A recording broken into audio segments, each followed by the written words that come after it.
రండి సార్, ఏం కావాలి? కేజీ ఎంతమ్మా? తీసుకోండి సార్, ఎన్ని కావాలి? మొత్తం కావాలి, మొత్తం కావాలి. కొన్ని అమ్మి కొన్ని అమ్మకపోతే దాన్ని వ్యాపారం అనరు. కొత్త కదరా, నేర్చుకుంటుందిలే. నేర్చుకోకపోతే మనం నేర్పిద్దాంరా. ఫీజు కూడా అక్కర్లేదు. ఫీజు మేమే ఇస్తాం. అసలు నీ ప్రాబ్లం ఏంటి? అసలు ఏంటి నీ ప్రాబ్లం?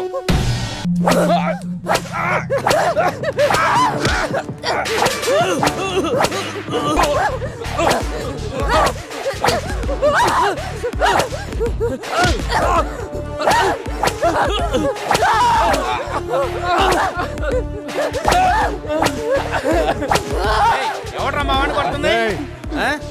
ఏసీపీ రాజేంద్ర. అయితే గట్టిగా మాట్లాడితే గుడ్డలు తీసుకొచ్చబెడతా.